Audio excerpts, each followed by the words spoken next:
सगीर के मुसलमानों को एक आज़ाद मुमलिकत का तोहफ़ा देने वाले कायद-ए-आज़म मोहम्मद अली जिन्ना का आज यौम विलादत पूरे मुल्क में जोश व जज्बे के साथ मनाया जा रहा है। बिल्कुल ऐसा ही है शाहज़ेब। 25 दिसंबर हम सब के लिए, वो पाकिस्तानी जो पाकिस्तान में है और वो पाकिस्तानी जो मुल्क से बाहर हैं, उनके लिए इंतहाई अक़ीदत एहतराम वाला ये दिन, जिसको बहुत ही खुलूस से और बहुत ही मोहब्बतों से मनाया जाता है। बिल्कुल, आगाज़ में कायद-ए-आज़म के मशहूर कॉल से हम बाकायदा आगाज़ करते हैं कि दुनिया की कोई ऐसी ताकत नहीं जो पाकिस्तान के वजूद को ख़त्म कर सके। तो अब अंदर चलते हैं रेजिडेंसी में। बिल्कुल चलते हैं, और जाने से पहले सिर्फ ये कहूँगी कि जो कोट शाहज़ेब आपने अभी कोट किया है ना, अनबिलीवेबल, क्योंकि इन्होंने कहा था पाकिस्तान का मतलब क्या, ला इलाहा इल्लल्लाह, और उनकी आवाज़ गरजना, उनकी आवाज़ में दमदार पाकिस्तान के लिए मोहब्बत, पाकिस्तान के लिए वो जज्बा, आज भी हम उनकी आवाज़ सुनते हैं शाहज़ेब तो रोंगटे खड़े हो जाते हैं। जज्बा वापस से जो है वो जाग उठता है और अपने मुल्क के लिए एक और मोहब्बत की एक नई किरण जाग उठती है। आज हम हैं कायद-ए-आज़म मोहम्मद अली जिन्ना की रिहाइशगाह जो कराची में मुक़ीम है, और आज ये एक म्यूज़ियम की शक्ल इख्तियार कर चुका है। उनकी यादें, वो रहते कैसे थे, उनके कमरे, उनकी स्टडीज़, उनकी लाइब्रेरी, उनकी ज़ेर इस्तेमाल तमाम चीज़ें जो कि यहाँ पर, क्योंकि इसको म्यूज़ियम का दर्जा दे दिया गया था इस घर को, तो वो यहाँ पर रखी हुई हैं। हम चलेंगे अंदर और आपको वो तमाम चीज़ें दिखाएंगे। कायद-ए-आज़म कहाँ बैठा करते थे, पढ़ाई कहाँ किया करते थे, इसके साथ साथ उनका डाइनिंग हॉल कौन सा था, उनका बेडरूम कौन सा था और फातिमा जिन्ना का बेडरूम कौन सा था। तकरीबन ये घर 6 कमरों पर मुश्तमिल है, लेकिन हम अंदर चलेंगे और अंदर चलकर आपको इसकी सारी डिटेल्स बताएंगे। आइए। शाहज़ेब इतनी खूबसूरत पीले पत्थरों की इमारत देखकर अपने आप में एक और कहानी बता रही है, लेकिन एरिया का तो बताओ, ये एरिया है कितना ज़्यादा? जैसे कि आप इसके रकबे की अगर बात कर रही हैं तो इसका तकरीबन 10,241 स्क्वायर यार्ड्स पर मुश्तमिल है ये इमारत, और ये पूरी जगह क्योंकि हम देख रहे हैं कि बड़ा खूबसूरत एक लॉन है।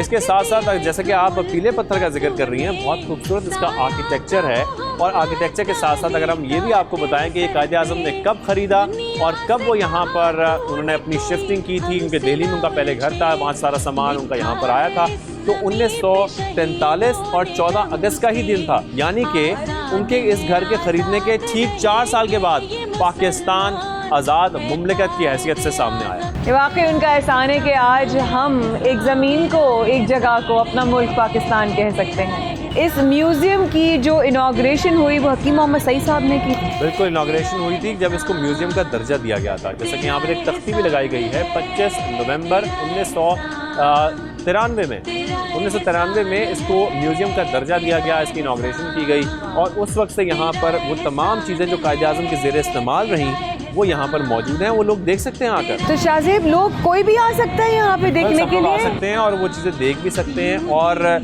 यहाँ पर उनकी ज़ेर इस्तेमाल बहुत सारी चीज़ें अंदर जो हम आगे चल के प्रोग्राम में भी दिखाएंगे। बिल्कुल, मैं भी देखना चाहूँगी, और आई एम श्योर आप सब लोग देखना चाहेंगे। आज का दिन आप सब लोगों को बेहद मुबारक हो। आइए चलते हैं। तो जैसा कि हम आपको रेजिडेंसी दिखाने जा रहे हैं, लेकिन इसके साथ साथ हम एक पार्किंग के अंदर मौजूद हैं जहाँ पर फातिमा जिन्ना की 2 गाड़ियाँ हैं, और वो गाड़ियाँ कौन सी हैं आइए हमारे साथ चलिए, हम आपको दिखाते हैं। Oh my God Shahzeb, this is a Mercedes. बिल्कुल, ये मर्सिडीज़ है, ये भी फातिमा जिन्ना के ज़ेर इस्तेमाल रही। इस गाड़ी को रीस्टोर भी किया गया है, और मोहतरमा फातिमा जिन्ना, ये उन गाड़ियों की असली हालत थी माया जिसको रीस्टोर किया गया है। इसकी पिक्चर्स भी यहाँ पर डिस्प्ले की गई हैं। एक गाड़ी कैडिलैक है और दूसरी जो है वो मर्सिडीज़ है। इन दोनों की पिक्चर्स यहाँ पर डिस्प्ले की हुई हैं। इसके बाद इन गाड़ियों को रीस्टोर किया गया है। रीस्टोर करने के बाद यहाँ पर रखा गया है। यार ज़बरदस्त।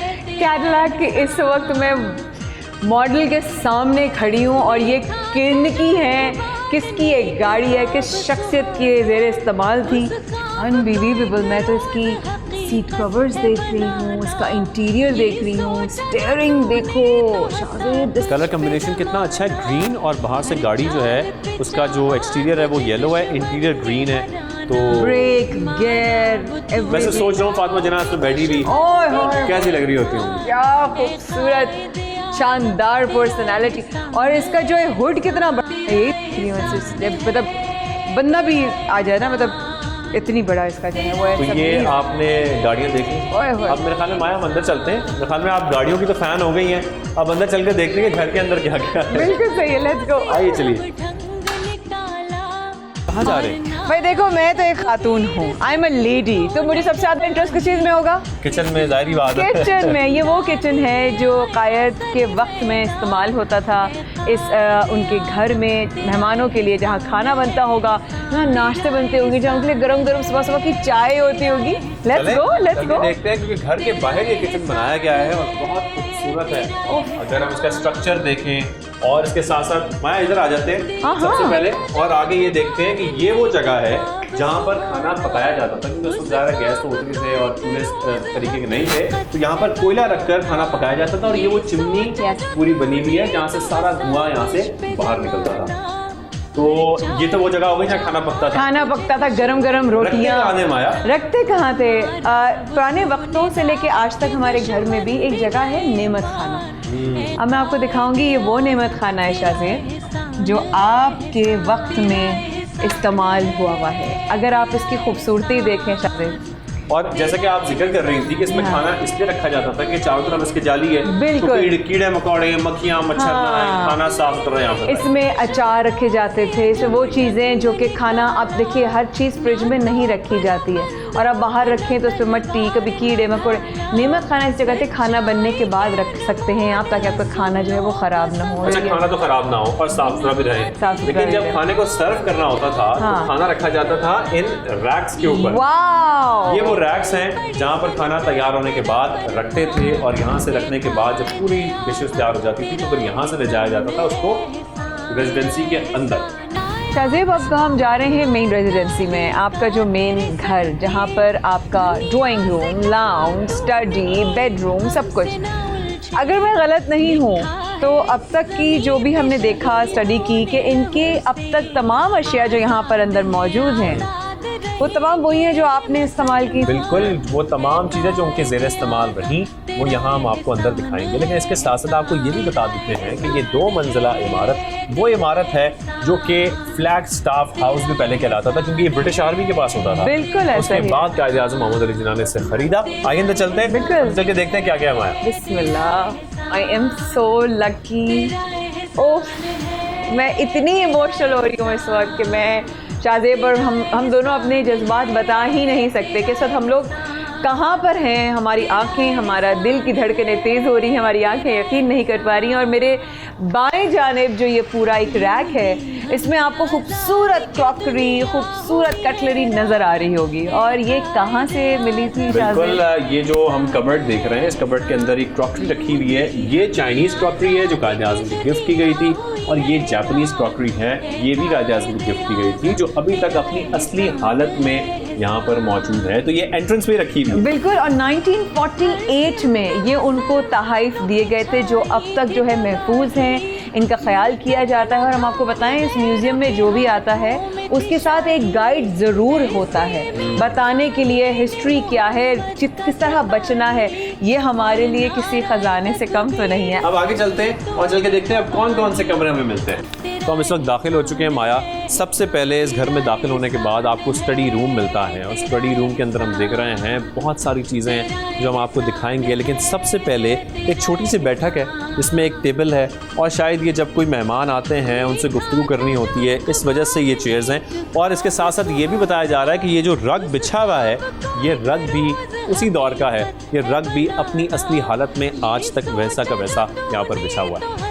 शाहज़ेब, आँखों को यकीन नहीं हो रहा। आप प्लीज़ मेरी बात पे आप बिलीव कीजिए। नहीं, मैं आपके जज्बात समझ रहा हूँ कि मेरे भी तकरीबन ऐसे ही जज्बात हैं। ये वो कुर्सी है, ये वो कारपेट है जिस पर मेरे कायद ने बैठकर न जाने कितने पाकिस्तान के लिए ख्वाब देखे होंगे, न जाने कितने अपनी पूरी कौम के लिए इरादे और दुआएं की होंगी, और पता नहीं किस किस न जाने ख्वाब को अल्लाह पाक ने सच किया होगा। बेशक बेशक। और इसके साथ साथ हम जैसे कि आगे चल रहे हैं, और आगे चल के माया यहाँ पे हम रुकते हैं क्योंकि हम देख रहे हैं कि बड़ा खूबसूरत एक मैप है जिसमें शायद उनका जो ख्वाब था पाकिस्तान का, उसकी अक्कासी हम देख सकते हैं किस तरीके से वो नक्शा बनाया गया था।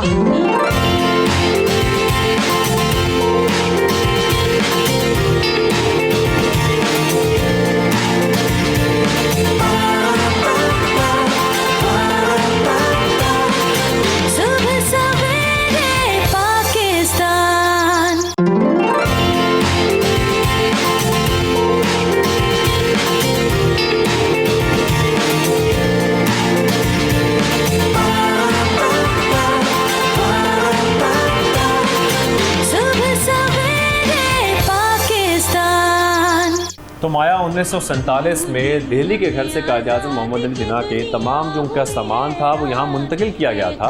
और मैं देख रहा हूँ कि आप बहुत खुश हो रही हैं इस सोफ़े को ख़ास तौर पर देख के। बिल्कुल बहुत खुश हो रही हूँ। जैसे मैं बता रही हूँ, मेरे जज्बात शाज़ेब ज़्यादा देख सकते हैं बिकॉज़ मेरे साथ है। इस सोफ़े पर आप कायद-ए-आज़म मोहम्मद अली जिन्ना और फ़ातिमा जिन्ना की एक बहुत ही यादगार तस्वीर, यादगार है जो उनकी यादों में से एक है, जो इसी सोफ़े पर है शायद। बिल्कुल, वो इसी सोफ़े पर तशरीफ़ फरमा थे और जब ये तस्वीर ली गई थी वो तस्वीर हम आपको आगे दिखाएंगे। फ़ातिमा जिन्ना और मोहम्मद अली जिन्ना इस सोफ़े पर बैठे थे जब वो तस्वीर ली गई थी। तो इस सोफ़े की बड़ी अहमियत है ख़ास तौर पर, जो उसका हमें एक सबूत भी मिलता है एक तस्वीर की शक्ल में। तो ये तो हो गई इस सोफ़े की बात। क्योंकि हम स्टडी रूम के अंदर मौजूद हैं, यहाँ हमें बहुत सारी चीज़ें नज़र आ रही हैं जो और हम बाबा कौम के बिल्कुल ये बच के इसलिए चल रहे हैं क्योंकि जैसे कि मैंने आपको बताया था यहाँ जो ड्रग्स रखे हुए हैं ये अभी तक अपनी असली हालत में है ताकि वो मज़ीद डैमेज ना हो। इसलिए यहाँ पर जो गाइड हैं वो आपको ये बताएंगे कि अवॉइड करें आप इसके ऊपर वॉक करना। आप लोग भी जब यहाँ पर आएँ तो कोशिश करें कि चीज़ों को ज़्यादा हाथ ना लगाया जाए और जो ये रग बिछाए गए हैं इसके ऊपर वॉक ना की जाए, हमारे जूतों की वजह से ये ख़राब हो सकते हैं। हम पहुँच चुके हैं कायद-ए-आज़म मोहम्मद अली जिन्ना की टेबल की जानिब। और जो आजकल स्टडी और जहाँ पर लोग अपने पेन्स, मार्कर सब कुछ रखते हैं, जिस तरीके से वो उनकी कंप्यूटर टेबल इस तरह से होती है आज के वक्तों में, ऐसे ये हमारे कायद-ए-आज़म मोहम्मद अली जिन्ना की एक टेबल है। ये स्टडी टेबल कहलाती है।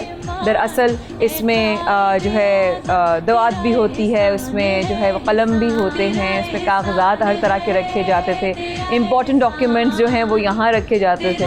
और ये उस ज़माने की बनी हुई है।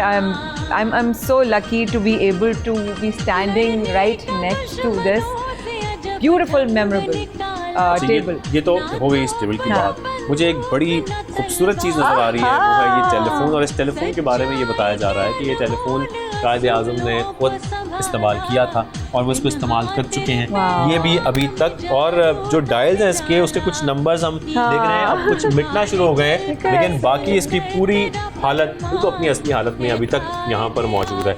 इसके साथ साथ अब टेबल आ गई है कायद-ए-आज़म मोहम्मद अली जिन्ना की टेबल, जहाँ पर वो बैठा करते थे और अपनी लिखाई करना, मुताला करना, मुख्तलिफ किताबों को पढ़ना या जो भी उनका काम होता था वो यहाँ बैठकर किया करते थे। और बताया ये जा रहा है यहाँ के गाइड की जानिब से कि अभी तक जो पेपर वेट हैं, छोटी छोटी चीज़ें हैं, ये भी वही तमाम चीज़ें हैं जो 1948 में कायद-ए-आज़म के ज़ेर इस्तेमाल थी, जो वो यहाँ पर इस्तेमाल करते थे। तो ये तो हो गया स्टडी रूम। हाँ, अब मैं आपको जैसे इसकी मेकिंग के ऊपर भी बताऊँ, चूँकि हमारे अल्लाह बख्श नाना के पास भी कुछ इस तरह की ही टेबल थी। इसमें ये लेदर इस्तेमाल होता था वुड के साथ, क्योंकि जितनी भी अच्छी क्वालिटीज़ की उस ज़माने में टेबलें बनती थी, जो स्टडी टेबल, जो मीटिंग टेबल होती थी, उनमें जो है ना इस तरह का बेहतरीन लेदर, जो कि आज तक आप देख रहे हैं कि उसी ओरिजिनल कंडीशन में है। ये जो लकड़ी है, इस लकड़ी की पहचान ये है, इसके जो दराजे हैं अपने आप में, जो इसकी कुंडी है, जो इसकी बनाई है, आइए आपको दिखा सकते हैं इधर आके कि आप इसकी ये देखिए कि जहाँ पर ये दराजों की जो एक कुंडी है, ये तमाम उस वक्त की बनी हुई है। इसकी मेक देखें आप, ये देखें, और इसका लॉक, इसकी चाबी ही अलग होती थी। आप ये देखें, आज तक जो है, अब आप ये तमाम जितनी भी चीज़ें से शाहजेब ने बताया कि जो पेपर वेट है ये भी उन्हीं के, और ये उनकी कुर्सी है। इसके साथ साथ हम जैसे जैसे आगे बढ़ रहे हैं आपको दिखा रहे हैं कि कुछ शो पीस भी आ गए हैं, कुछ मुजस्मे आ गए हैं जो यहाँ पर ऐसे शो पीस रखे गए हैं। कायद-ए-आज़म मोहम्मद अली जिन्ना को पेट्स का भी बहुत शौक था और एक पेट उनके पास था भी। इसके साथ साथ ऐसे ही कुछ मुजस्मे यहाँ पर जो शो पीस के तौर पर रखे गए हैं, ये भी उसी वक्त अपनी असली हालत में अभी तक मौजूद हैं जो उस वक्त यहाँ पर रखे गए थे। यहाँ छोटी छोटी इतनी सारी चीज़ें नज़र आ रही हैं और मैं चाहता हूँ कि मैं हर चीज़ दिखा सकूँ नाज़रीन को। यहाँ पर वो 2 स्टिक्स जो कायद-ए-आज़म इस्तेमाल कर चुके हैं उन्हें भी रखा गया है, उन्हें भी डिस्प्ले किया गया है। और क्या खूबसूरती है, क्या उनका जो क्या अंदाज था कायद-ए-आज़म मोहम्मद अली जिन्ना का। अगर उनकी ड्रेसिंग की बात की जाए, जिस तरीके से अपने आप को कैरी करते थे, जो चीज़ें वो इस्तेमाल करते थे, उसका कोई मुकाबला ही नहीं। ग्रेस तो ख़त्म था ना कायद पे, ग्रेस तो ख़त्म था। जब वो शलवार कमीज़ कभी पहनते थे शेरवानी के साथ, और कायद-ए-आज़म कैप जो बेसिकली उनसे मंसूब है, अपनी कैप पहनते वो, तो वो उनसे ज़्यादा हैंडसम मुझे लगता है कोई और लगता ही नहीं था शेरवानी में। और आप ग्रेस की बात कर रही हैं तो ग्रेस के साथ साथ हम ऑर्गेनाइज्ड वो कितने थे इसका भी जिक्र कर लेते हैं, क्योंकि मुझे एक चीज़ देख के याद आया है। यहाँ पर मैगजीन स्टैंड है, ये मैगजीन, मैं आप भी आगे आएगा, ये मैगजीन स्टैंड जो उन्होंने इसको लेबल भी किया हुआ है, ये वो मैगजीन स्टैंड है जो कायदे आज़म बैठा करते थे अपने स्टडी रूम में, इसको साथ रखते थे और इसके अंदर सारे अपने मैगजीन्स, अपने सारे रसाले इसमें रखते थे। इस तरीके से हम ये एक तरह से ख्याल कर सकते हैं कि वो कितने ऑर्गेनाइज तरीके से बैठा करते थे अपने, चाहे वो पढ़ने के लिए बैठे हैं, बातें करने के लिए बैठे हैं या किसी मेहमान के साथ बैठे हैं, तो किस तरीके से उनकी चीज़ें ऑर्गेनाइज थी। मैं तो सिर्फ ये सोच रही हूँ शाहजेब, आज आप और मैं और देखने वाले तमाम लोग कहाँ पर मौजूद हैं? हम बैठे हुए हम कहाँ आ गए हैं जहाँ पर आप बैठते होंगे? और अगर वो मंजर एकदम से अगर आप इमेजिन करें सिर्फ 2 लम्हे के लिए आंखें बंद करके कि यहाँ पर आप बैठते थे, आप यहाँ पर आपके साथ साथ आपकी पूरी कैबिनेट होती होगी, आपके जो पॉलिटिकल आपकी एफिलिएशंस होती होंगी, आपको पॉलिटिकल लीडर से मिलना होता होगा, वो यहाँ पर आप आकर, जब आप कराची, जिससे आपने कहा कि कराची वो बहुत कम होते थे, विज़िट बहुत कम होता था, तो जब भी वो आते होंगे तो ये उनकी जगह थी और हम उस जगह आज खड़े हैं। तो हम देख चुके हैं ये सारी चीज़ें, वो सारे शो पीस जो कि मुख्तलिफ तहाइफ भी हैं जो कायदे आज़म मोहम्मद अली जिन्ना को दिए गए थे। इसके साथ साथ हम आगे चलते जा रहे हैं ड्राइंग रूम। और आप ये बनाई देख रहे हैं शाहजेब, ये जो बनाई है ना, ये पहले वक्तों में ये बनती थी, आज के वक्त में ऐसा काम होता ही नहीं है, मिलते ही नहीं है। और पहले वक्तों की आप बात कर रही हैं तो कितनी खूबसूरत तस्वीर हमारे बीच इस वक्त है, इसका हम जिक्र ना करें तो कैसे मुमकिन है। कायदे आज़म मोहम्मद अली जिन्ना, बाबा कौम और उनके साथ उनकी हमशीरा फातिमा जिन्ना साहिबा, इन दोनों की एक खूबसूरत तस्वीर, और इसी में हम अंदाज़ा लगा सकते हैं जो हम कायदे आज़म की एक ड्रेसिंग देख रहे हैं, शेरवानी में वो कितने खूबसूरत लग रहे हैं। और शूज़ की कलेक्शन होती थी कायदे आज़म मोहम्मद अली जिन्ना की, क्या शूज़ की, उनके शूज़ कि मैं ज़रा शूज़ को बहुत ऑब्जर्व करती हूँ वैसे भी, और आपकी कलेक्शन की क्या बात थी। आप जब शेरवानियाँ पहनते थे और क्या कलर्स उनके, जो मैं ब्लैक, कभी ब्राउन, और जो उनकी तस्वीर इसमें वो कलर्स आ रहे हैं ना, स्पेशली आपने कहा उनके पेट्स के साथ वो कलर, वो नज़र आता था कि यार कोई कपड़ा है, मतलब उनकी चॉइस भी मतलब कमाल। ड्रेसिंग की आगे जिक्र करते हैं इसी सेगमेंट में, लेकिन इसके साथ साथ जैसे कि हम देख रहे हैं एक ड्राइंग रूम है और यहाँ पर एक ये बहुत खूबसूरत, आप लोग शो पीस समझ रहे हो, ये शो पीस नहीं है, एक एस्ट्रे है जो उनके ज़ेर इस्तेमाल रही, और उनका जो लगाव था, जिस हम देख रहे हैं हर चीज़ के अंदर उनका जो इंटरेस्ट था वो देखा जा सकता है। जैसे कि एक बहुत खूबसूरत जहाज़ है ये, और उस जहाज़ के साथ ये एस्ट्रे जो है वो बनाई हुई है और इसको वो इस्तेमाल करते थे। ये जितना खूबसूरत सामान देख रहे हैं, हमने पहले भी जिक्र किया, 1947 में उनके दिल्ली के घर से ये सामान यहाँ पर मुंतकिल किया गया था, कि उन्होंने ये घर खरीद लिया था 43 में, और उसके बाद उनका सामान 47 में यहाँ पर लाया गया था और सारा ये सेट किया गया था, प्लेस किया गया था। अब हम आगे चलते हैं। आगे मुझे एक और छोटा सा नक्शा नजर आ रहा है। मैं चाहता तो नहीं हूँ कि मैं यहाँ पर वॉक करूँ इस सड़क के ऊपर, लेकिन मैं सिर्फ आपको दिखाने के लिए ताकि ईस्ट पाकिस्तान और वेस्ट पाकिस्तान का ये खूबसूरत नक्शा कायदे आज़म मोहम्मद अली जिन्ना को कुछ स्टूडेंट्स थे जिन्होंने 1947 में गिफ्ट किया था, तो ये भी आज भी वैसे ही अपनी हालत में, असली हालत में यहाँ पर मौजूद है। और अब हम आपको लेकर आए हैं आज के दिन उस पेंट्री में जो आपके ज़ेर इस्तेमाल रही। शाहजेब और मैं इस वक्त किसी और ही वक्त में हैं और किसी और ही इमोशन में हैं, लेकिन जो अभी बात हम आपको बताने वाले हैं ना, हम लोग खुद सरप्राइज थे कि हम ये क्या देख रहे हैं। शाहजेब, बिल्कुल, ये क्रॉकरी है जो कायदे आज़म और फातिमा जिन्ना के ज़ेर इस्तेमाल रही।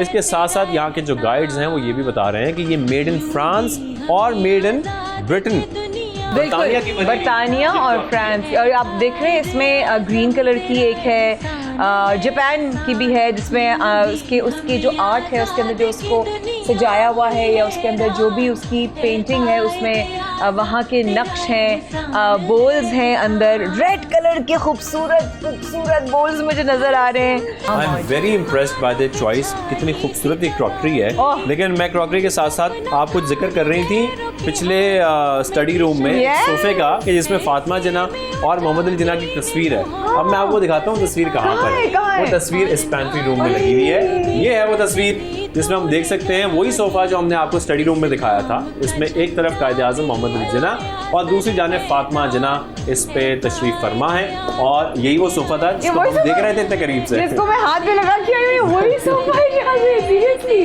तो ये तस्वीर यहाँ पर डिस्प्ले की गई है, बहुत ही यादगार तस्वीर है, और मेरे ख्याल में आप लोगों के लिए, सबके लिए बहुत दिलचस्प होगा इस तस्वीर को देखना, और साथ साथ अगर आप यहाँ ये रेजिडेंसी विजिट करते हैं तो इस सोफे को स्पेशली देखना और एक्सपीरियंस करना कि ये अभी तक अपनी असली हालत में यहाँ पर मौजूद है। शाहजेब, अब यहाँ जो, अगर मैं गलत नहीं हूँ तो चूँकि मैं ज़ियारत वाले घर में भी क़ायद-ए-आज़म मोहम्मद अली जिन्ना की गई और वहाँ पर मैंने इस तरह का एक और एरिया देखा, तो वहाँ पर ये था कि जब आप खाने से पहले, खाने के बाद हाथ धोने का सिलसिला होता था, पाउडर रूम की तरह, पेंट्री की तरह इसको इस्तेमाल किया जाता था। ये वही बोल है जिसमें हाथ धोए आपने, पानी उसमें आपने रखा और पानी से आपने धोया। इधर ही जो है वो साइड पे टॉवल्स रखे होते थे या कोई असिस्टेंट जो है वो टॉवल लेके खड़ा होता होगा। सर जगह ये वही है, जगह ये वही है। तो भाई आगे चलते हैं। और हाथ धोने की जगह ये क्यों है? वो इस वजह से है क्योंकि यहाँ पर हमारे साथ है डाइनिंग हॉल, वहाँ पर खाना खाया जाता है। डाइनिंग हॉल में चलते हैं, चलकर आपको दिखाते हैं।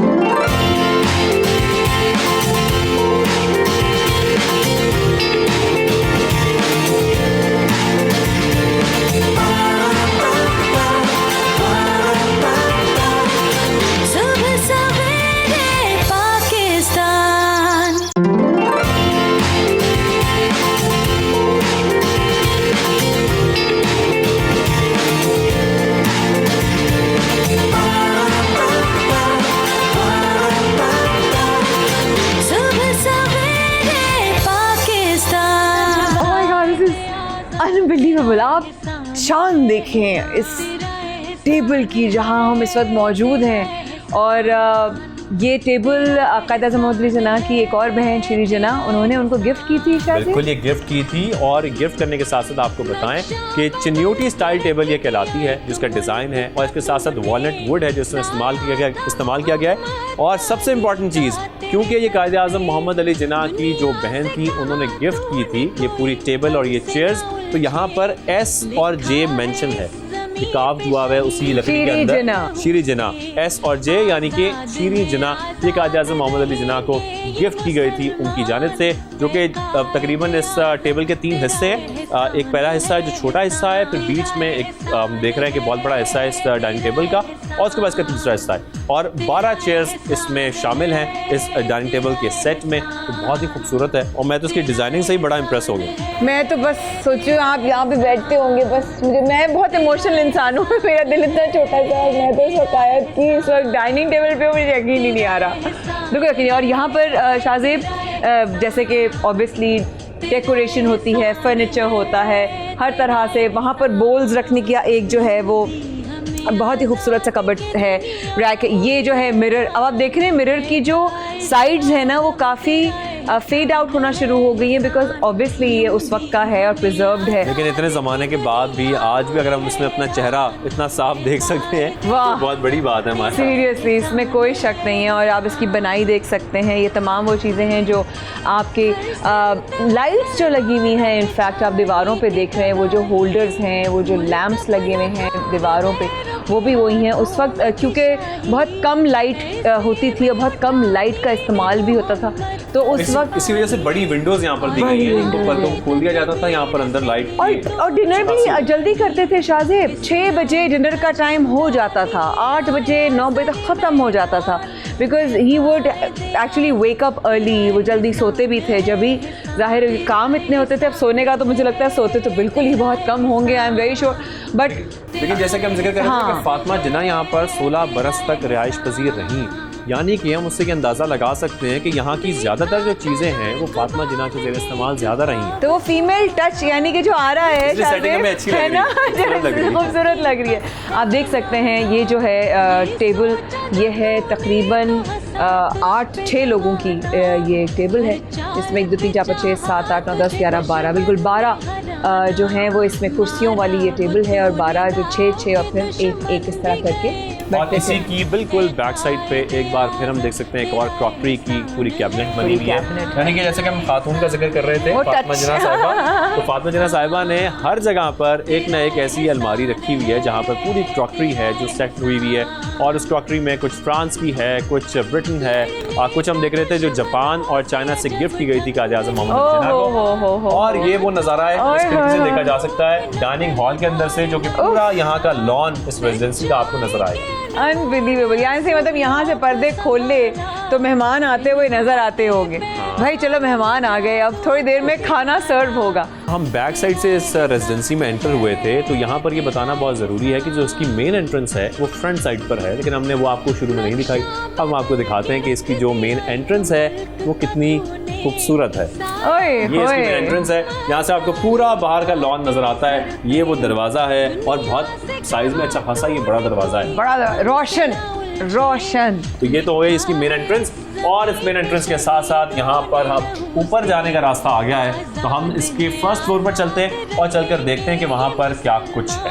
और आप स्टाइल देखें, आप जो भी बाहर से आएगा वो अपनी हैट्स, क्योंकि उस ज़माने में हैट्स पहनी जाती थी, और अपने अम्ब्रेलाज और अपनी जैकेट्स टांगने के लिए यहाँ पर स्टैंड है। और अब हम एक खूबसूरत से कारपेट पे चलते हुए, रेड कारपेट पर मतलब मैं कभी सोच सकती थी कि मैं कायद के घर में रेड कारपेट के साथ जाऊंगी। मतलब कहते हैं ना, मतलब बिल्कुल ही एक अमेजिंग वेलकम और खूबसूरत तस्वीर है यहाँ पर। तो हम माया यहाँ पर देख रहे हैं कि अभी हम ऊपर जा रहे थे, लेकिन हम रास्ते में रुक गए क्योंकि हमें 3 बहुत ही खूबसूरत तस्वीरें नजर आ रही हैं। पहली तस्वीर कौन सी है? एक यादगार लम्हा कैद है, इसमें कायद मोहम्मद अली जना अपनी हमशीरा फातिमा जना के साथ और अपनी बेटी दीना वाडिया के साथ मौजूद है, जिनका 2 साल कबल इंतकाल हुआ। ये बहुत यादगार तस्वीर है। अगर देखा जाए शाहजेब, अब इन तीनों में से इस दुनिया में कोई भी नहीं है। ये बड़ी यादगार तस्वीरें और इनकी यादें और इनका जो इनकी खिदमत है पाकिस्तान के लिए, हमेशा में याद रहेंगे। और इसके साथ साथ एक और तस्वीर भी है जो आप देख रहे हैं। इसके साथ साथ आपको ये बताना बहुत ज़रूरी है कि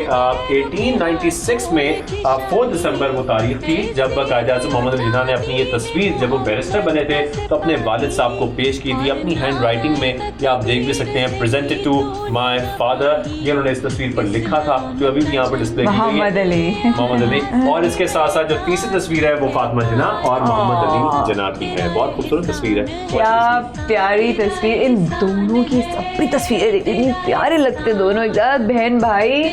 क्या बात, क्या बात। अब मैं ऊपर चलते हैं, बिल्कुल। ये रास्ते में इतनी चीजें नजर आ रही हैं कि हम रुक जाते हैं वो देखने के लिए। शाहजेब, यकीन आ रहा है कि हम इस वक्त कायद मोहम्मद अली जिन्ना के घर में हैं? बिल्कुल, मुझे यकीन आ भी नहीं रहा, थोड़ा आ भी रहा है। ऐसा लग रहा है ख्वाब देख रहे हैं हम ना, ख्वाब में हमने आपका घर देख लिया। तो हम इस वक्त एक बड़े अहम कमरे में पहुंच चुके हैं, हम ऊपर आ चुके हैं। आइए अंदर आइए, और अंदर आके इस कमरे के बारे में बहुत सारे फैक्ट्स हैं जो बताना बहुत ज़रूरी है। हम जिस कमरे का जिक्र कर रहे थे, ये अहम कमरा इसलिए है कि ये फातिमा जिन्ना का कमरा है। और इसके साथ साथ ये बताना भी ज़रूरी है कि फातिमा जिन्ना तकरीबन 16 साल इस कमरे में रिहाइश पजीर रहीं। 64 तक वो इस कमरे में मौजूद रहीं। उनकी जो तमाम चीज़ें हैं वो यहाँ पर मौजूद हैं। और एंटर होने के बाद माया, सबसे पहले हमें लालटेन नजर आया। लालटेन जो फातिमा जिन्ना का इंतखाबी निशान भी था, और 1964 के जो सदारती इलेक्शंस थे वो इसी इंतखाबी निशान के साथ फातिमा जिन्ना में लड़े। और अभी भी ये लालटेन, जो जमहूरियत की रोशनी इस लालटेन ने उस वक्त जलाई थी, वो जमहूरियत की रोशनी आज भी हमारे मुल्क में रोशन है। तो इसी तरीके से इंतखाबी निशान जो हम देख रहे हैं फातिमा जिन्ना का, और साथ साथ कुछ डेकोरेशन पीसेज हैं। अब आगे चलते हैं, और इसके साथ साथ जो बैल्कनी है, उस बैल्कनी का रास्ता ये है, क्योंकि यहाँ पर वो दरवाजे दिए गए हैं जो बैल्कनी में खुलते हैं। तो हमने फ्रंट से आपको दिखाई थी, एक बहुत बड़ी बैल्कनी है इस घर की, और उस बैल्कनी का रास्ता फातिमा जिन्ना के अपने कमरे से 2 दरवाज़ों के ज़रिए निकलता है। और इसके साथ साथ हम एक सिंगल बेड देख रहे हैं फातिमा जिन्ना का, और साथ हम साइड टेबल देख रहे हैं, इसमें बहुत ही खूबसूरत लैंप भी रखा है। आप लैंप देखिए, और मैं ना कबर्ड देख रही हूँ, क्या ज़बरदस्त अलमारी है ये, जिसमें आप अपने कपड़े और अपना जो आपके गरारे होते थे, आपके दुपट्टे, हल्की सी किरण, गोटा लगा हुआ होता था। तो मैं तो बहुत उनकी, मतलब एक्चुअली बस मैं ऐसा ये कह सकती हूँ कि हम जहाँ हैं, ये सिवाय किसी एक, हम बहुत फॉर्चुनेट हैं, हम बहुत खुश नसीब हैं, हम यहाँ मौजूद हैं। अगर क्या मतलब शाहजेब, ये ग्लास और जग भी उनका अपना ओरिजिनल? बिल्कुल, ये शीशे का ग्लास, ये शीशे का जग, क्योंकि ये एक तरह की साइड टेबल है जो उनके बेड के साथ रखी जाती थी, और पानी पीने के लिए ये जग और ये ग्लास इस्तेमाल किया जाता था। शाहजेब, ये चप्पल, ये अब हम जहाँ आ गए हैं इस कमरे के हिस्से में, जो सबसे पहले हमने जिक्र किया था कि फातिमा जिन्ना की जो अपने उनके पर्सनल स्लीपर्स थे, वो स्लीपर्स आज भी इस कमरे के अंदर उसी रग के ऊपर वैसे ही उसी पोजीशन में रखे हुए हैं। और इन्हें इसीलिए रखा गया है, ये दिखाया गया है कि ये वो चप्पल थी, ये वो स्लीपर्स थे जो फातिमा जिन्ना इस्तेमाल करती थी, जो उनके ज़ेरे इस्तेमाल रहे। आपको पता है उनका पाँव काफ़ी छोटा था, क्योंकि ऑब्वियसली हम तो फिगर आउट कर सकते हैं 6 नंबर 6.5 नंबर, मतलब इतना छोटा पाँव थे भी, कितनी नाजुक सी बिल्कुल। अगर आपको याद हो कि उनके नकूश कितने जो है वो नाजुक से थे, हाथ पाँव उनके बड़े नाजुक से थे उनकी, तो उनके ज़ाहिर है पाँव भी छोटे छोटे और उनकी चप्पल ओरिजिनल है। और ये स्लीपर थोड़े से डैमेज हो गए, लेकिन इससे हम डिज़ाइन का अंदाज़ा लगा सकते हैं कि किस किस्म के थे, उसकी क्या डिज़ाइनिंग थी। ये बहुत खूबसूरत लग रही है चप्पल। Absolutely so mesmerising. ये बेड उनका, ये आप देख रहे हैं, आप बनाए अगर आप देखें, सो वाह, ये वो बिस्तर है। और छतें खुली जो ऊंची बनती थी पहले वक्तों में, उसका रीज़न ये था कि गर्मी ना हो ज़्यादा, हवा का जो वेंटिलेशन हो ज़्यादा, और जो जितना ऊंचे होते थे उतना ठंडा होता था, पानी का, हवा का जो है वो गुजर रहता था, हवा जो है वो हर तरह से क्रॉस होती थी। और आप सोचें चारों तरफ जो खिड़कियां हैं शाहजेब, जो उनकी खिड़कियां दरवाजे खुलते होंगे, क्या हवा क्रॉस, ओह अनबिलीवेबल। कभी हम चलते हैं और चलकर कायदे आज़म मोहम्मद जिन्ना का रूम देखते हैं। Let's go.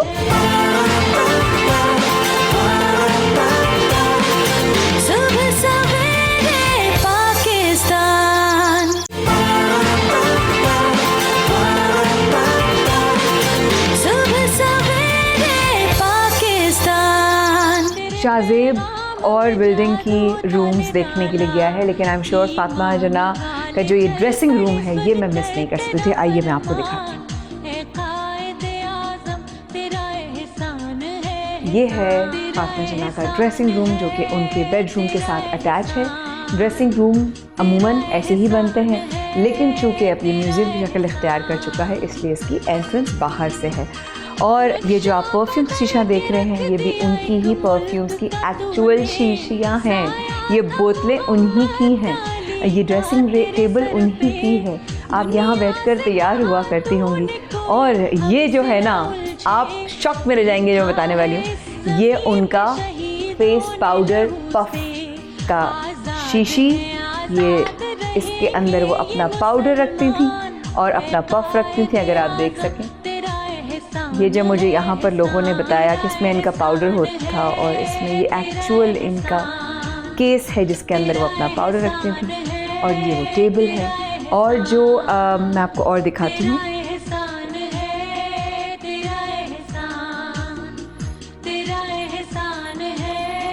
ये जो एरिया है, ये सेपरेटर्स, ये चेंजिंग एरिया होता था उस वक्त। और इधर साइड पे जो है वो कपड़े जो हैं वो चेंज करे जाते होंगे। ये बाथरूम एरिया है जो कि अभी यहाँ पे ये बंद है। और ये वो ड्रेसिंग रूम है फातिमा जना का, जहाँ पे यार हुआ। तो जैसे कि माया आपको दिखा रही थी कि फातिमा जना का ड्रेसिंग रूम कौन सा था, और वहाँ पर उनके परफ्यूम्स भी रखे गए हैं, दीगर चीज़ें भी वहाँ पर मौजूद थी। ऐसे ही हम इस वक्त पहुँच चुके हैं कायदे आज़म मोहम्मद अली जिन्ना के ड्रेसिंग रूम में, जहाँ पर सबसे पहले अगर मैं आपको दिखाऊं तो एक तस्वीर है सबसे पहले जो हम देख सकते हैं फातिमा जना और मोहम्मद अली जिन्ना कायदे आज़म की। और इसके साथ साथ ये बताना आपको बहुत ज़रूरी है कि जो उनकी क्लासिक किस्म की, जो उनकी क्लासी किस्म की ड्रेसिंग होती थी कायदे आज़म की, क्योंकि उन्होंने ज़्यादा वक्त अपना बरतानिया में गुजारा, और इस वजह से जो उनकी सूटिंग्स होती थी वो बड़े ही प्रिसाइज होते थे कलर सिलेक्शन में। और मुख्तलिफ ख़ास तौर पर हम उनको देखते थे कि वो ब्लैक, ग्रे या लाइट कलर्स का इस्तेमाल करते थे, शेरवानी पहनते थे या सूट्स पहनते थे। और इसके साथ साथ जो जूते हैं कायदे आज़म मोहम्मद अली जिन्ना के, वो भी हम यहाँ पर देख सकते हैं। जो उनका एक मखसूस स्टाइल था, जो शूज़ वो पहना करते थे। और इस शूज़ के साथ साथ जो एक हम देख रहे हैं, ये फ्रेम है एक पाँव का, ये फ्रेम भेजा जाता था, ये फर्मा भेजा जाता था जूते बनाने वाले के लिए, और वो इस साइज़ का शूज़ बनाकर कायदे आज़म मोहम्मद अली जिन्ना को भिजवाते थे। तो वो जूते जो कायदे आज़म के ज़ेर इस्तेमाल रहे वो भी यहाँ पर डिस्प्ले किए गए हैं। इसके साथ साथ कायदे आज़म मोहम्मद अली जिन्ना की ड्रेसिंग टेबल है। लेकिन यहाँ पर एक बात आपको बताना बड़ी इंपॉर्टेंट है, हम हर जगह पर देख रहे हैं छोटे छोटे रग्स बिछे हुए, यहाँ पर भी एक रग बिछा हुआ है। और अगर मैं आपको बताता चलूँ कि इस रग के नीचे अगर हम देखें, यहाँ पर ये मेंशन है कि इस रग को रीस्टोर किया गया है। ये रग तकरीबन 100 साल पुराना है अगर इसकी बात करें हम, और इसको रीस्टोर किया गया है 1988 में, जो कि नाम मेंशन किया गया है सैयद अजहर समदानी साहब, रेयर कारपेट्स, लाहौर गुलबर्ग 3 के अंदर इनकी ये शॉप है, जहाँ से इसको रीस्टोर किया गया है। लेकिन तकरीबन ये रग 100 साल पुराना है, जो कि कायदे आज़म मोहम्मद अली जिन्ना के ड्रेसिंग रूम के अंदर बिछा हुआ है।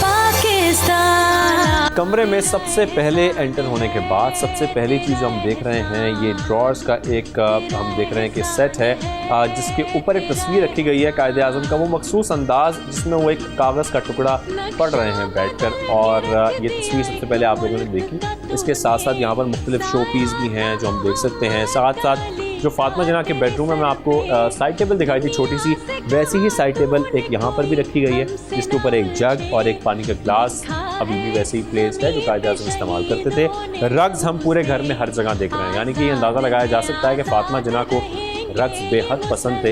इसी वजह से घर के मुख्तलिफ हिस्सों में हम देख रहे हैं कि रग्स को बिछाया गया है और इसी तरीके से इसको सजाया गया है। तो अगर हम कुछ बेड की तरफ बढ़ें तो बेड की तरफ हम देख रहे हैं एक छोटी सी तस्वीर रखी हुई है कायदे आज़म मोहम्मद अली जिन्ना के बेड के बिल्कुल सरहाने में, और ये तस्वीर है मरियम जिन्ना की जो कि कायदे आज़म मोहम्मद अली जिन्ना की दूसरी वाइफ थी। उनकी तस्वीर यहाँ पर रखी हुई है छोटी सी, और इसके साथ साथ ये उनका बेड, और बेड के साथ हम देख रहे हैं एक टेलीफोन भी प्लेस्ड है, एक टेलीफोन भी रखा हुआ है जो उनके ज़रिए इस्तेमाल रहा है।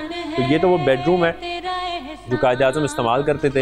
इसके साथ साथ हम आगे बढ़ते हैं और आपको दीगर चीज़ें भी दिखाते हैं। आप जैसा कि यहाँ पर देख सकते हैं कि हर बेडरूम में हर जगह पर हमने देखा एक छोटा सा सिटिंग एरिया रखा गया है ताकि कोई भी अगर ऐसा करीबी रिश्तेदार या करीबी दोस्त आता है तो उसको वहाँ पर बिठाया जा सके। इसके साथ साथ यहाँ पर हम एक कुरान पाक देख रहे हैं, और ये कुरान पाक के बारे में ये बताना बहुत ज़रूरी है कि मुस्लिम लीग के मेंबर्स ने 1945 में कायदे आज़म मोहम्मद अली जिन्ना को ये कुरान पाक गिफ्ट किया था जो अभी भी यहाँ पर मौजूद है अपनी असली हालत में।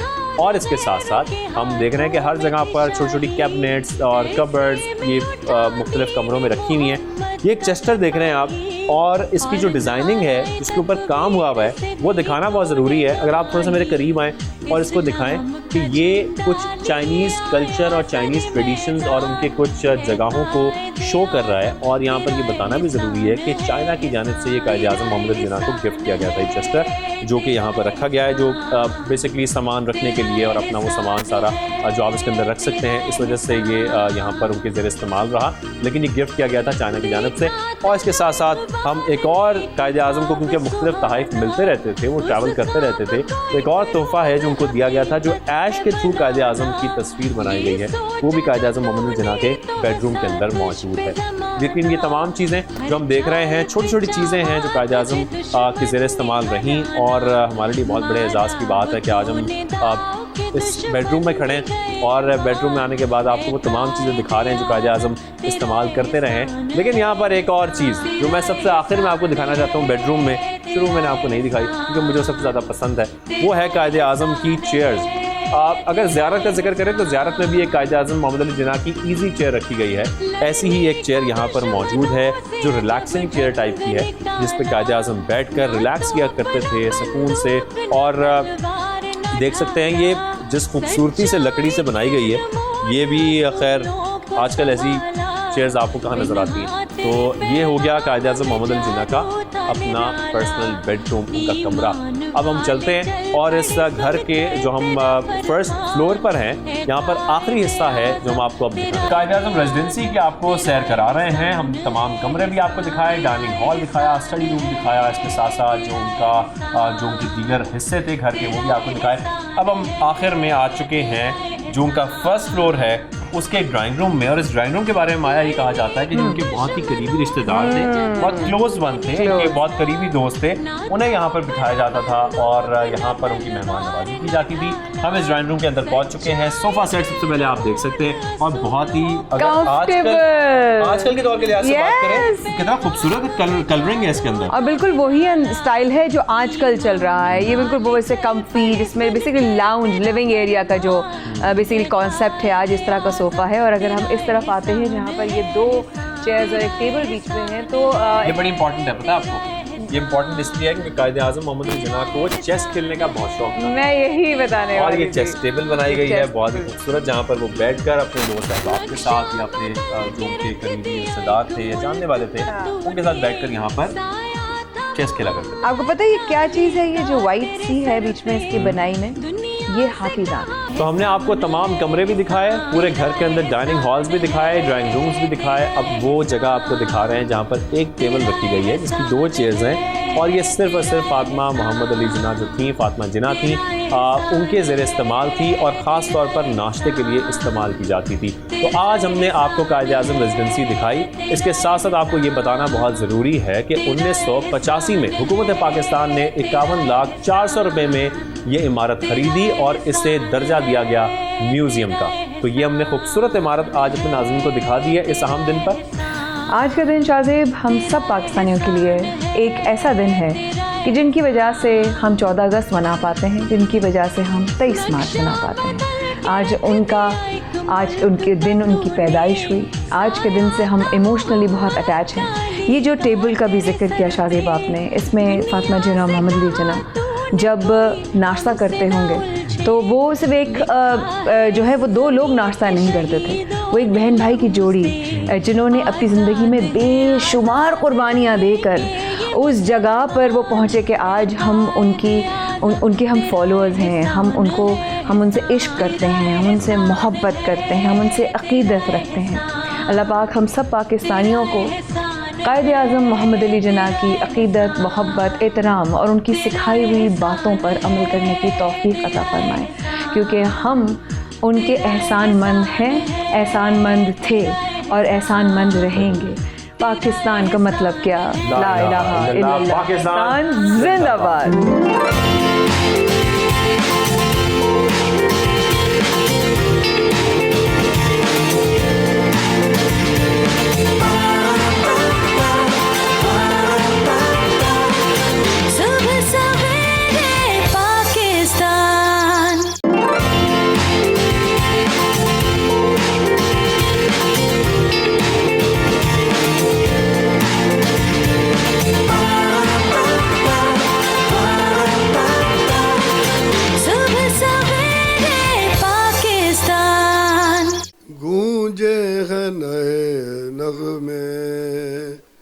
खामोश फिजाओं में बिखरे हैं खुशी के रंग, गमगीन हवाओं में गूंजे हैं नए नग़मे। वो जिसके आने से हर दिल मसरूर हुआ, वो जिसके आने से हर दिल मसरूर हुआ, हर नक्श से आही का दुनिया से दूर हुआ। कैसा है सहर उसकी भरपूर शुआओं में, बिखरे हैं खुशी के रंग, गमगीन हवाओं में गूंजे हैं नए नग़मे। रंग ही रंग है, खुशियाँ ही खुशियाँ हैं, और क्यों ना हो, क्योंकि 25 दिसंबर को पूरी दुनिया में क्रिसमस का त्यौहार जोशो खरोश से मनाया जाता है। पाकिस्तान में भी मुख्तलिफ शहरों में हम यही देखते हैं, कराची की बात हो, लाहौर की हो, इस्लामाबाद की हो, गली मोहल्लों को इसी तरीके से बरकी कुमकुमों से रिबन्स के साथ सजाया जाता है, रंग बिखेर दिए जाते हैं और इसके साथ साथ तोहफे तोहफ़ का सिलसिला भी शुरू हो जाता है। एक दूसरे की खुशियों में शामिल होते हैं सब लोग और इसी तरीके से क्रिसमस का त्यौहार मनाया जाता है। आज हम चल के देखते हैं कि घरों के अंदर, गिरजाघरों में किस तरीके से क्रिसमस मनाई जा रही है। आइए हमारे साथ। तो जैसा कि हम देख रहे थे, गली मोहल्लों में भी, घरों में भी, इसके साथ साथ चर्च को भी बहुत ही खूबसूरती से सजाया जाता है। इसकी तैयारियां शुरू हो जाती हैं 1 दिसंबर से और उसके बाद ये सिलसिला चलता रहता है तकरीबन न्यू ईयर तक। तो यहाँ पर हम चर्च में पहुंचे हैं और आपको दिखा रहे हैं कि यहाँ की क्या खूबसूरती है, क्या खूबसूरत मनाजिर है। यहाँ बात भी करते हैं। कैसी हैं आप? अस्सलाम वालेकुम। ठीक ठाक है? अस्सलाम वालेकुम। खैरियत सी हैं? बिल्कुल ठीक ठाक। अच्छा, मुझे सबसे पहले तो ये बताएं कि क्रिसमस त्यौहार पर जिस तरीके से तैयारियां शुरू हो जाती हैं 1 दिसंबर से, क्या तैयारियां शुरू करते हैं? सबसे पहले क्या फोकस होता है कि भाई इस चीज़ से आगाज़ करना है हमने? सबसे पहले हम लोग अपने घरों में दुआ नमाज करते हैं कि खुदावंद हमारे इस दिन को कामयाब करे, कि ये दिन हमारे लिए, खाए वो क्रिसमस हो या ईद हो, हम सब अच्छे तरीके से करना चाहते हैं। और सजावट हमें बहुत ज़्यादा होती है क्रिसमस की। हम लोग क्रिसमस ट्रीज सजाते हैं, क्रिसमस स्टार सजाते हैं, चटनी बनाते हैं जिसमें हमारे खुदा यीशु मसीह पैदा हुए थे। अच्छा, जिस तरीके से आप सेलिब्रेशन और सजावट का जिक्र कर रही हैं, तो उसको सजावट करने का सिलसिला कैसे शुरू होता है, कितने दिन लगते हैं? पूरे दरख्त में हम देखते हैं हर घर में हमें वो दरख्त मिलता है, उसको सजाया जाता है। हम लोग तो क्योंकि हम लोग हमेशा से सजाते हैं, हम लोग को तो 2 दिन या 3 दिन लग जाते हैं क्योंकि हम लोग के घर में हमेशा वो सामान इस्तेमाल होता है। और कभी ऐसा होता है कि नए से नया सामान आता है तो हम लोग फिर जाते हैं बाज़ारों में और नया सामान लेके आते हैं। ठीक है, इरहम साहब आपसे तो बात हो गई, अब आप बताइएगा। अस्सलाम वालेकुम, कैसी हैं आप? ठीक ठाक हैं? खुदा का शुक्र है, मैं ठीक हूँ। यहाँ पर आप लोगों का बड़ा अहम किरदार होता है, ख़ास तौर पर बच्चों की जो तालीम होती है उसमें भी। किस तरीके से बच्चों को आप लोग तालीम देते हैं? हम अपने बच्चों को, जिस माशरे में भी होते हैं, हम अपने बच्चों को मोहब्बत करना सिखाते हैं, क्योंकि ये जो त्यौहार आ रहा है ये हमारे लिए खुदावंद की बहुत बड़ी मोहब्बत है। तो हम उस मोहब्बत को सेलिब्रेट करते हैं जो हमारी क्रिसमस है। तो हम दूसरों के लिए ये पैगाम देते हैं कि खुदावंद ने हमसे मोहब्बत की, हमें दुनिया में मोहब्बत को फैलाना है। अपने बच्चों में हम बचपन से ही खुदावंद यीशु मसीह की मोहब्बत, यही तो मज़हबी रवादारी है कि हम सब जो जितने भी मज़ाहिब से हमारा ताल्लुक है, सब मिलजुल कर रहे हैं, प्यार मोहब्बत से रहें, और यही बच्चों को सिखाने की यही बच्चों को सिखाने की ज़रूरत है। हम लोग जब क्रिसमस मनाते हैं तो हमारे मुस्लिम बहन भाई हैं, हिंदू हैं, सब हमारे साथ मिलते हैं। तो ये एक पैगाम दुनिया को जाता है। वो ये पैगाम भी जाता है कि हमारे यहाँ मजहबी आज़ादी है, आज़ादी है। और ये खुदावंद का शुक्र है, ये खुदावंद का शुक्र है कि हम पाकिस्तान में बहुत आज़ादी से मनाते हैं, हमें कोई टेंशन नहीं है। अच्छा, इसके साथ साथ अगर हम एक बहसीत कौम इसकी बात करें तो पूरे मुल्क में ये सेलिब्रेशन चलती हैं, मुख्तलिफ शहरों में, कराची की बात करें, लाहौर की बात करें, इस्लामाबाद में, हर जगह पे सेलिब्रेशन होती हैं। आप लोग एज अ पाकिस्तानी पाकिस्तान के अंदर क्या महसूस करते हैं कि यहाँ पर ज़ाहिर है बहुत सारे मज़ाहिब से ताल्लुक़ रखने वाले लोग मौजूद हैं और अपने मुख्तलिफ जो उनके त्यौहार आते हैं उनको सेलिब्रेट किया जाता है। तो एज अ पाकिस्तानी आप ख़ास तौर पर क्या पैगाम देती हैं और कितना प्राउड फील करती हैं कि हमारे मुल्क में किस तरीके से इन तमाम त्यौहारों को मनाया जाता है और खुशी से मनाया जाता है, बगैर किसी परेशानी के, बगैर किसी टेंशन के? ये बात तो मैं आपको बिल्कुल बायकीन कहूँगी कि हम सब क्रिश्चियन हैं, हिंदू हैं, मुस्लिम हैं, हम बहुत महफूज है अपने मुल्क में।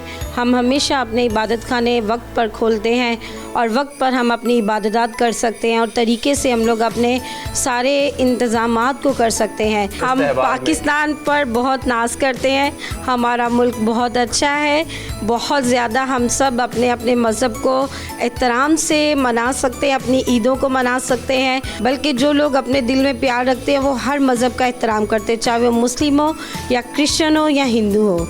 आई love Pakistan. You love Pakistan, we all love Pakistan. और यही मजहबी आज़ादी है पाकिस्तान भर में, हर मज़हब की सेलिब्रेशन चलती हैं। तो क्रिसमस की हम बात कर रहे हैं, क्रिसमस की सेलिब्रेशंस हो रही हैं और ये सेलिब्रेशन का सिलसिला चलता रहेगा न्यू ईयर तक। तो आपको आगे भी चलते हैं और दिखाते हैं कि और क्या कुछ हो रहा है। क्रिसमस का त्यौहार है, 25 दिन पहले तैयारियां शुरू हो जाती हैं, सजावट की जाती है, गलियों को सजाया जाता है, घरों को सजाया जाता है। सजावट तो हम देखकर बहुत खुश होते हैं, लेकिन इस सजावट के पीछे वो कौन से हीरोज़ हैं जो ये सजावट सारी करते हैं, मेहनत करते हैं, अपना टाइम भी देते हैं, साथ खर्चा भी काफ़ी होता है। उनसे हम बात करते हैं। हमारे साथ सबसे पहले दाऊद मौजूद हैं। कैसे हैं आप? जी मैं ठीक ठाक, आप सुनाएं? अल्लाह बिल्कुल ठीक ठाक। अच्छा दाऊद, मुझे सबसे पहले तो बताओ कि इतनी सजावट होती है, इसका इंतज़ार भी किया जाता है पूरे साल तक कि जी 25 दिसंबर आए, जब क्रिसमस का त्यौहार आए तो सब लोग देख के बहुत खुश हों और इसको सेलिब्रेट किया जा सके। इस सजावट में देर कितनी लगती है? जी सबसे पहले तो हम पूरे साल इस महीने का भरपूर इंतज़ार करते हैं, क्योंकि ये महीना हमारे लिए बहुत पाक है। और हम जब इस महीने जैसे ही शुरू होता है, फर्स्ट से हम अपनी चीज़ें जो हमारी पुरानी होती हैं उनको निकालते हैं, उनको सही करते हैं, फिर नई चीज़ों का हम पैसे इकट्ठा करते हैं। कुछ हमारे लिए दोस्त हैं, जॉब करते हैं, मैं भी जॉब करता हूँ, कुछ दोस्त अभी जॉब से आए नहीं हैं। तो ये है कि सैलरी में से कुछ पैसे निकालते हैं और कुछ हमने एक गुल्लक रखा हुआ है, उसमें हम पैसे जमा करते हैं इस महीने के लिए। तो हम पैसे जमा करके फिर हम चीज़ें लेके आते हैं, फिर हम सेकंड से ना फिर हम शुरू कर देते हैं। सेकंड से शुरू हो जाती है। पैसों को जैसे कि बता रहे हैं कि गुल्लक में भी रखते हैं, तैयारी भी करते हैं, पैसे इकट्ठे भी करते हैं। तो सब लोग एज ए कम्युनिटी सब लोग इकट्ठे करते हैं पैसे, या कोई फंड, वो कोई बजट बनाया जाता है कि जी इतना खर्चा आएगा तो हम सबको पैसे इकट्ठे करने हैं, एक एक घर में इतने से पैसे हम लेंगे सबसे? पहले तो ये होता है कि पहले तो मैं आप लोगों का शुक्रिया अदा करूँगा कि क्यों आप हमारे एरिया पे आए। तो कम्युनिटी में हमारी ये होता है कि सारी चीज़ें पहले हम गली में फ़ंड वगैरह देखते हैं कि क्योंकि घर के अखराजात भी बहुत होते हैं, कि हम लड़के जो है ना वो अपनी पॉकेट मनी से ज़्यादा वो करते हैं कि गली को हम अच्छा डेकोरेट करें कि एरिया का भी नाम थोड़ा रोशन हो, ये सारी चीज़ें। अच्छा, गली के साथ साथ अब हम देखते हैं कि चर्च को भी सजाया जाता है, घरों को भी सजाया जाता है, तो आप लोगों के ऊपर ये जिम्मेदारी भी होती है कि गलियां भी सजानी है, साथ साथ घर वाले जो हैं, बच्चे जो हैं वो भी नाराज़ ना हों, घर के अंदर भी हमें सेलिब्रेशन करनी है, तो घर के अंदर भी एक दरख्त तैयार होगा, घर के अंदर भी सजावट होगी, बच्चों के कपड़े भी आएंगे, उसके लिए भी तो फंड निकालने पड़ते हैं ना। फिर घर वालों के लिए भी थोड़ा रोकना पड़ता है, फिर गली वालों के लिए भी, लेकिन हम यही करते हैं कि गली वालों के लिए जितना भी हो सके ना हम अच्छा करें कि उनको भी एंजॉय करवा सके ये सारी चीज़ों के। बहुत शुक्रिया, थैंक यू सो मच, आपने हमसे बात भी की, बहुत शुक्रिया। और आप यहाँ सजावट करते हैं, ये भी आप लोग इतने खूबसूरत सजाते हैं गलियों को, और सब लोग मिल के करते हैं। असल पैगाम यही होता है कि हम सब लोग मिलजुल कर रहें, प्यार मोहब्बत से रहें, एक अमन का पैगाम भी इससे जाता है, और एक मजहबी आज़ादी भी हमें है कि हम जो दिल करता है, जो चाहे हम इस मुल्क में कर सकते हैं और यहाँ पर रहते हुए कर सकते हैं, कोई हमें रोकने वाला नहीं है। हम जो चाहें, जिस तरीके से चाहें, अपनी क्रिसमस भी सेलिब्रेट कर सकते हैं, ईद भी सेलिब्रेट करते हैं, जितने त्यौहार आते हैं, चाहे वो मजहबी त्यौहार हैं या दीगर त्यौहार हैं, हम सब कुछ सेलिब्रेट करते हैं और इसी प्यार मोहब्बत से सेलिब्रेट करते हैं।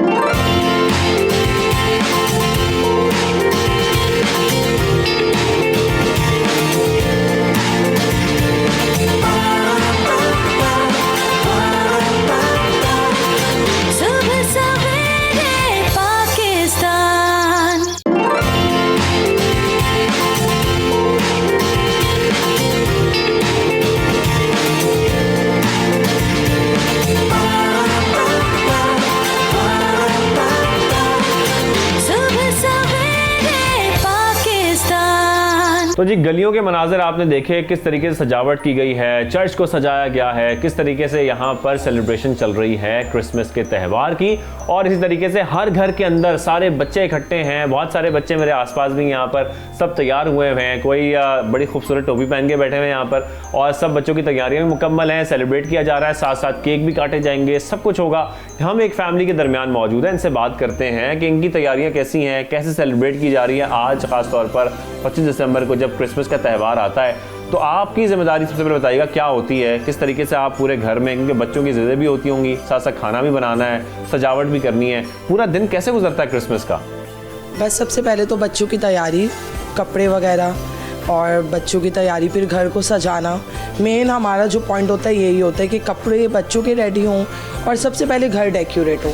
अगर हमारे घर डेकोरेट नहीं है तो समझे कि हमारा क्रिसमस इनकम्प्लीट है। तो कितने दिन लग जाते हैं घर डेकोरेट करने में, तैयारियां करने में? हम लोग 1 दिसंबर को ही सजा लेते हैं। जैसे 1 दिसंबर आता है उसी दिन हमारी तैयारियां शुरू हो जाती है। जैसे कि बता रही हैं 1 दिसंबर शुरू हो जाती हैं, तो आपके ऊपर ये जिम्मेदारी आती होगी ना, पैसे भी खर्च करने हैं, बच्चों के कपड़े भी लाने हैं, और साथ साथ जो है पैसे तो हम खर्च कर देते हैं क्रिसमस पे, फिर उसके बाद भले ना हो लेकिन लगा देने हमने, क्योंकि ईद हम लोग बहुत जोशो खरोश से अपने पूरी दिलो जान से बहुत खुशी से मनाते हैं। नहीं, बहुत अच्छी बात है। पैसों को नहीं देखते कि अब पैसे खर्च हो जाएंगे या कम हो जाएंगे। नहीं, वैसे मैं कह रहा हूँ कि एक होता है ना कि बच्चों की जिद्दें होती हैं, वो ख्वाहिशात होती हैं बहुत सारी, जिद आप देख रहे हैं कि कपड़े, बस इनको ये होता है कपड़े, हर चीज़ रेडी हो बच्चों की, और वो फिर हमारा फ़र्ज़ है कि हम अपने। तो बेटी के पासों में क्या डिमांड होती है, किस तरीके से कपड़े चाहिए? नहीं, डिमांडिंग नहीं है ये लोग, बस हम हमारी पसंदीदा पहनते हैं। कभी पैंट शर्ट्स या कोट्स ले देते हैं, सर्दी में विंटर लाइक सीजन, ये इसी तरह अच्छे लगते हैं। क्रिसमस पे यही क्लोथिंग ज़्यादा अच्छी लगती है। ठीक है, अच्छा अब आप बताएं मुझे, आप खामोश बैठे हैं, हमें बताइए नहीं रहे कि आपकी तैयारी कैसे शुरू होती है, दिन का आगाज़ कैसे होता है? आपके बहुत सारे दोस्त अहबाब होते होंगे, उनको घर पे बुलाया जाता है, फैमिली इकट्ठी होती है, खाना पीना चलता है, दावतें होती हैं, क्या होता है? सबसे पहले तो हम लोग क्रिसमस की नाइट जो हमारी इबादत होती है, सबसे पहले हम लोग अपनी इबादत करते हैं, बच्चों को रेडी करके इबादत करके, उसके बाद फिर हम लोग केक कटिंग वगैरह घर पे आके, और बच्चों को मैं रात को जो डिनर पे लेके जाता हूँ 20। जी बिल्कुल।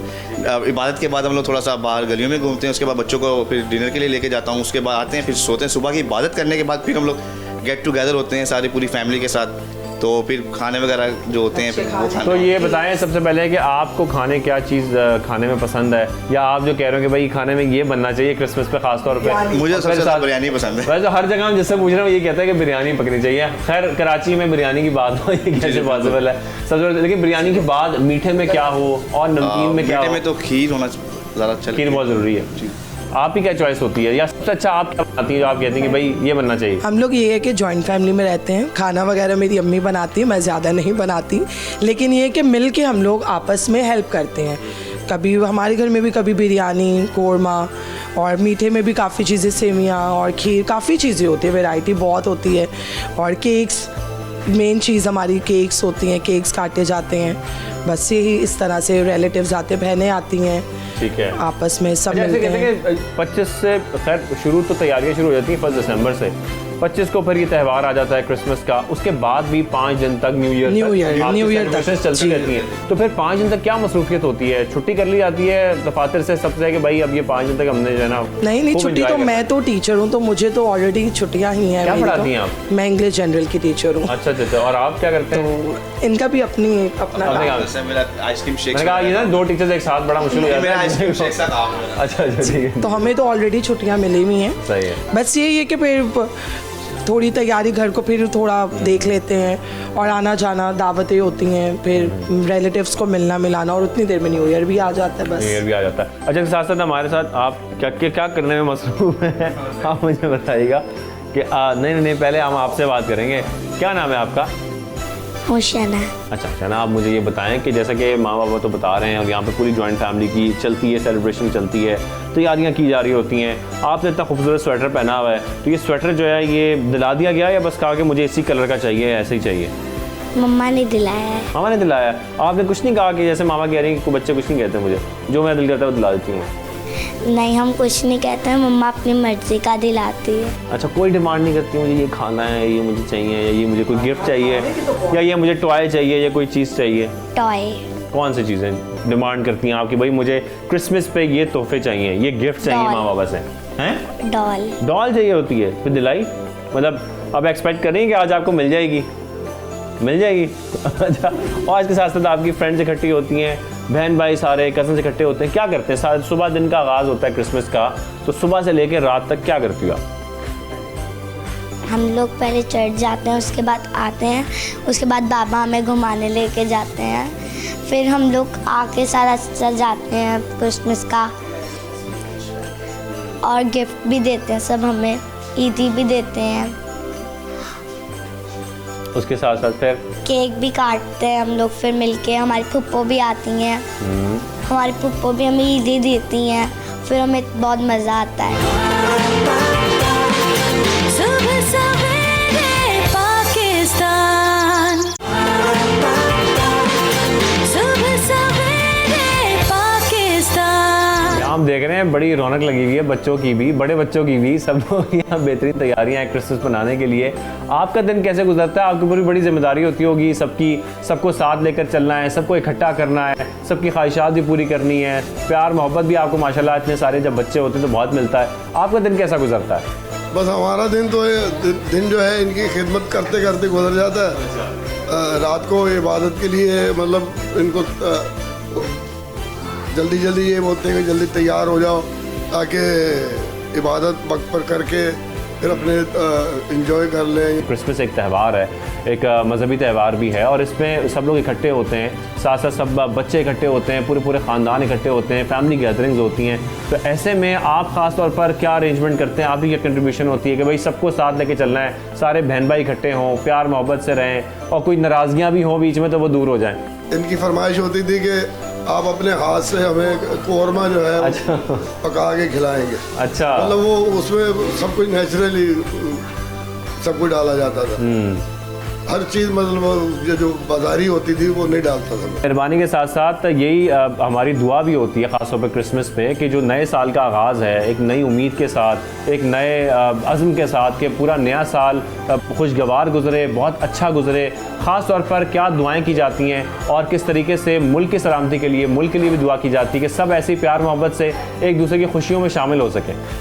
ये चर्च में सबसे पहले हमारी इबादत जब शुरू होती है तो उसी के दौरान ही वो ये तमाम तकाज़े जो हैं पूरे किए जाते हैं। मुल्क के लिए भी दुआ की जाती है, तमाम लॉ एनफोर्समेंट के लिए भी दुआ की जाती है कि खुदा उनकी हिफाजत करे और उनकी जिम्मेदारियों को मतलब निभाने में उनकी मदद करे, और फिर बीमारों के लिए दुआएं की जाती हैं, और ख़ास तौर से मतलब उन दुखियों के लिए भी, गमज़दों के लिए बहुत शुक्रिया। मैं चाहूँगा आखिर में सर आपके साथ मिलके एक पाकिस्तान जिंदाबाद का नारा भी हो जाए। जी, और दुआ भी कर लेंगे। और इसी पाकिस्तान जिंदाबाद की खुशियाँ हों त्यौहार की और साथ साथ पकवान मज़ेदार ना हो, ये कैसे मुमकिन है?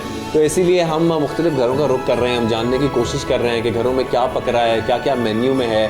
ऐसे हम एक घर में पहुँचे हैं और साथ हम देख रहे हैं। अस्सलाम वालेकुम, कैसी हैं आप? ठीक ठाक है। आज वैसे तो बड़ा लंबा बड़ा तवील एक मेन्यू होता है क्रिसमस का, सारा दिन खाने पकते हैं, सब कुछ होता है। अभी आप क्या तैयार कर रही हैं? खीर बना रही हैं। हाँ तो ये खीर किसी की फरमाइश थी या बस आपने कहा कि नहीं आज खीर बननी चाहिए? हर क्रिसमस में खीर बनती है? नहीं, अलग अलग। अच्छा, और खाने का क्या मेन्यू होगा आज? खाने में आज बिरयानी होगी, कोरमा होगा और ये बहुत सारी चीज़ें होंगी, आप भूल जाती हैं। लेकिन बच्चों के साथ कोई फरमाइश होती है कि भैया इस दफ़ा हमने पिछली दफ़ा खीर खाई थी, इस दफ़ा कुछ और बनाया, पिछली बिरयानी खाई थी, इस दफ़ा कोरमा बनाया? नहीं, बच्चों की फरमाइश है। और साथ बच्चे ये तो नहीं कहते कि घर में हम हर दफ़ा खाते हैं, इस दफ़ा हम कुछ बाहर चल के खाते हैं। बच्चों का होता है कि भैया हमने घर में ही खाना खाना, और फिर सारे इकट्ठे होते हैं, फैमिली इकट्ठी होती है, खाना पकता है, ऐसे ही है। बच्चे भी आ जाते हैं, वो भी मिलकर ही सब खाते हैं। मिलकर सब खाते हैं। तो आपके हाथ की खीर सबको पसंद आती होगी यकीनी तौर पर? हाँ जी, पूरे घर वालों को सबको पसंद आती है। तो मीठा मुनासिब रखती हैं आप? हाँ जी, मैं ये हम इनकी जो खीर तैयार हो रही है कुछ देर में तैयार हो जाएगी। जब ये तैयार हो जाएगी तो हम भी ट्राई करेंगे ये खीर कैसी पकी है। और उसके बाद जो क्रिसमस की सेलिब्रेशंस हैं ये तो खानों के साथ ऐसी चलती रहेंगी। क्रिसमस की सेलिब्रेशन पूरा महीना चलती हैं, न्यू ईयर तक चलती रहती हैं। हमने आपको दिखाया गली मोहल्लों को किस तरीके से सजावट वहाँ पर की गई है, चर्च में कैसी सजावट की गई है। इसके साथ साथ हम मुख्तलिफ घरों में जा रहे हैं, हम देख रहे हैं आपके जो लड़के हैं वो किन मसरूफियात में इस वक्त लगे हुए हैं और इसके साथ साथ जो ख़वातीन हैं उनकी मसरूफियत क्या है। तो यहाँ पर हमारे साथ एक फैमिली मौजूद है। अस्सलाम वालेकुम, कैसी हैं आप? सलाम, ठीक हो? ठीक है। अच्छा, हमने सुना है आपकी फैमिली से कि आप बहुत सारी शॉपिंग करती रही, कैसी रही आपकी शॉपिंग सारी? मेरी शॉपिंग बहुत अच्छी रही है और अभी भी चल रही है और न्यू ईयर तक चलती रहेगी? न्यू ईयर तक चलती रहेगी। इतनी लंबी शॉपिंग, ऐसा क्या होता है इनकी चीज़ें जो ख़त्म ही नहीं होती? बस कुछ चीज़ें रुक जाती हैं जो नहीं समझ में आती, फिर वो जब याद आता है फिर वो लेने जाते हैं। तो ऐसे चलती रहती हैं। कभी चूड़ियाँ ले ली, नेल पॉलिश रह गई है मैचिंग की, लिपस्टिक हो गया, एंड में कुछ ना कुछ रह जाता होगा। एंड में फिर भी कुछ ना कुछ रह जाता है। अच्छा, सारा दिन कैसा गुजरता है क्रिसमस का? बहुत बिजी, दावतें होती हैं, सब आते हैं एरिए वाले केक लेकर, और इसके अलावा ईदी देने आते हैं। तो ऐसे बस फिर पूरा दिन ऐसे मेहमानों का आना जाना लगा रहता है। लड़कियों को बड़ा शौक होता है तैयार होने के बाद जी हमने सोशल मीडिया की तस्वीरें खींचनी है, फेसबुक पे भी लगानी है, इंस्टाग्राम पे भी लगानी है।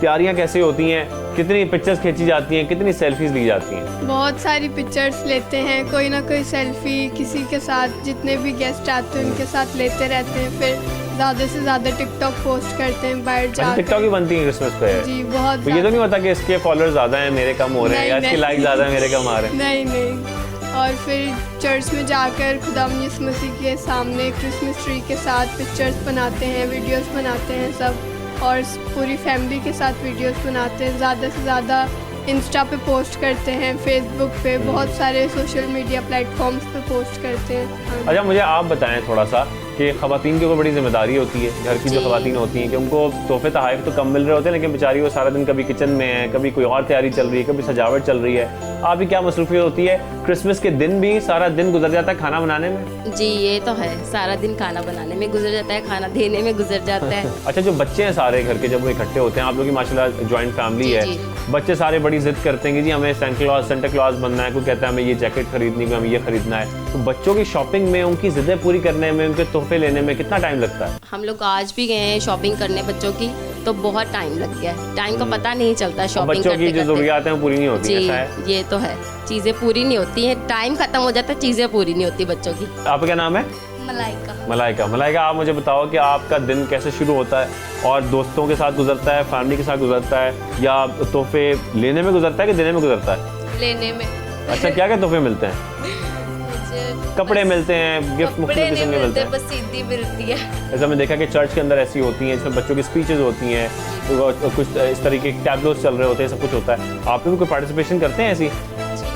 क्या करती हैं आप? प्रोग्राम करते हैं, ड्रामा करते हैं, स्पीच होते हैं, और हमें पूरा एक साल इस मंथ का इंतज़ार होता है कि जब ये आए तो हम इसे खुशी से मनाएं। एंड पे आप क्या पैगाम देना चाहेंगी क्रिसमस के मौके पर पूरे पाकिस्तान को, पूरी दुनिया को, जो आपकी दिल की बात है, जो आप सबको कहना चाहती हैं? एंड में मैं यही कहना चाहती हूँ कि काफ़ी मज़हब ऐसे होते हैं, मज़हब में लोग होते हैं जो फ़र्क करते हैं इसमें, उनको यही कहना चाहूँगी कि इसमें फ़र्क ना करें। इस इवेंट पे सब मोहब्बत करें एक दूसरे से, एक दूसरे के साथ प्यार मोहब्बत से रहें, खुशियाँ बांटें और मिलकर ये इवेंट को सेलिब्रेट करें। इतना खूबसूरत आपने पैगाम दिया है। इसी पैगाम के साथ क्रिसमस की सेलिब्रेशंस जारी हैं और जैसे कि ये भी पैगाम दे रही हैं, ये खुशियों का त्यौहार है, हम सबको मिलजुल कर रहना है, प्यार मोहब्बत से रहना है और ऐसे त्यौहार का मकसद भी यही है कि हम सब लोग एक दूसरे का साथ दें, एक दूसरे की खुशियों में शामिल हों। तो ये क्रिसमस की सेलिब्रेशंस चलती रहेंगी, लेकिन यहाँ हम आपको अलविदा कहेंगे।